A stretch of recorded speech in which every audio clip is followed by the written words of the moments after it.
محترم حضرت صاحب السلام علیکم ورحمۃ اللہ وعلیکم وبرکاتہ. السلام ورحمۃ اللہ وبرکاتہ. یہ معذر نامہ صفحہ 20 پہ کچھ اس طرح کی عبارت جو ہے یہ درج ہے جی کہ کسی شخص یا فرقے کو کس امت مسلمہ کے کسی مفاد کو وہ خود اس کو نائل یا اس کو نائل قرار دینے کا مجاز قرار نہیں دیا جا سکتا. یہ اس کا یہ تعلق جو ہے یہ خدا اور آدمی کے درمیان ہے اور اس کا فیصلہ جو ہے یہ قیامت کے روز جو جزا سزا سے کے دن ہے. یہ بڑی واضح اور مدلل سی بات ہے.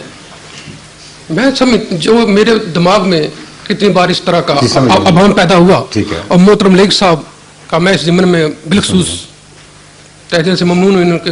لیکن میں سمجھتا ہوں کہ 74 میں حضرت مرزا ناصر احمد صاحب وہ کس مجبوری نے جب یہ اتنی بڑی واضح بات معذر نامے میں لکھی ہوئی ہے اور ان کو واضح پیشوا ہے ایک جماعت کے وہ اس جو 74 کی جو نیشنل اسمبلی ہے قومی اسمبلی جو ہے اس کے سامنے جانے کی ضرورت کیوں پڑ گئی. وہ کون ہوتے ہیں؟ وہ جو کہیں جی آپ ذرا اب یہ تصدیق کریں آپ احمدی ہیں یا غیر احمدی ہیں. میں عرض کرتا ہوں بات سمجھ گیا بات. تو میں کہتا ہوں یہ اس طرح کی میں کہتا ہوں پھر ان کے پاس جانے کا یعنی کہ کمزوری لائق کمزوری تھی. آپ تشریف رکھیے بیٹھ جائیں. پہلی بات تو یہ کہ اس جو آپ نے معذر نامے کی عبارت سمجھی ہے وہ درست ہے مگر پوری نہیں ہے.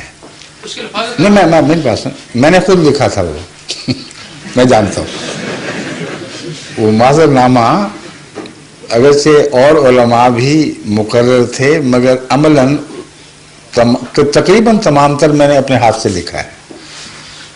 وہ مسلک میں آپ کے سامنے رکھتا ہوں. آپ معقول آدمی اور مدلل آدمی ہیں, آپ سمجھ جائیں گے بات. میں نے یہ اٹھایا تھا سوال جماعت کی نمائندگی میں اور یہی جماعت کا عقیدہ ہے کہ ہر شخص کو اگرچہ یہ حق ہے کہ دوسرے کو غلط سمجھے, اس حق سے کوئی کسی کو روک نہیں سکتا, مگر جو سمجھتا ہے اسے دوسرے پر ٹھونسے کہ تم بھی اپنے آپ کو غلط سمجھو, یہ جائز نہیں ہے, یہ نامعقول بات ہے. مثلا ایک شخص کسی کو کتا کہہ دیتا ہے یا پاگل ہو تو کتا سمجھ بھی سکتا ہے, لیکن پھر اصرار کرے کہ تم بھونکو, یہ جائز نہیں. تو میں نے یہ سوال اٹھایا تھا کہ آپ لوگ ہمیں غیر مسلم کہتے ہیں, کہتے رہیں, مگر یہ کیسے حق ہو گیا کہ ہم غیر مسلم بن جائیں آپ کے کہنے سے, اور کلمہ توحید کا انکار کر بیٹھیں, اپنے آپ کو مسلمان کہنا چھوڑ دیں اور غیر مسلموں والی زندگی اختیار کریں. یہ ہے وہ دلیل جو پیش کرنی مقصود تھی اور میں سمجھا تھا واضح ہو گئی, مگر مجھے لگتا ہے کہ پوری طرح واضح نہیں ہوئی. مگر بعد میں جو گفتگو ہوئی اس میں یہ بات واضح کر دی گئی تھی کہ ہم جس طرح آپ کو یہ حق ہے, اور مجھے یاد ہے میں نے پیر زادہ صاحب سے تفصیلی گفتگو کی اس بات پر. میں نے کہا آپ کو یہ حق ہے کہ نہیں شیعوں کو, یعنی اگر وہ شیعہ ہیں تو, کہ وہ سنیوں کو غیر مسلم یا دائرہ اسلام سے باہر سمجھیں, اگر نہیں ہے تو استعمال کیوں کیا گیا. لیکن اس کے باوجود کبھی شیعوں نے غیر شیعہ مسلمانوں کو کلمہ پڑھنے کے حق سے محروم نہیں کیا کیونکہ ہم تمہیں غیر مسلم سمجھتے ہیں, نماز پڑھنے کے حق سے محروم نہیں کیا کیونکہ ہم تمہیں غیر مسلم سمجھتے ہیں. تو یہ دلیل کی تفصیل ہے. اب رہی یہ بات کہ پیش کیوں ہوئے, کیا کمزوری تھی؟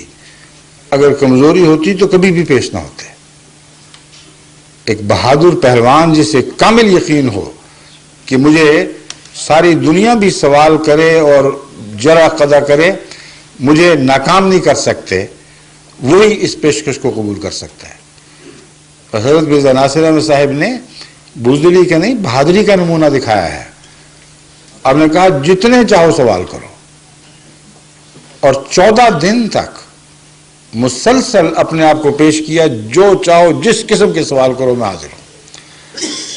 اور اگر ان سوالات کی بنا پر ان کی ناکامی کے جواب کی ناکامی کے نتیجے میں انہوں نے کوئی فیصلہ کیا ہوتا تو میں ابھی ثابت کر دیتا ہوں کہ یہ فیصلہ ہو ہی نہیں سکتا تھا جو اب کیا گیا ہے. وجہ یہ ہے کہ اگر آپ کو توفیق ملے پڑھنے کی, اگر وہ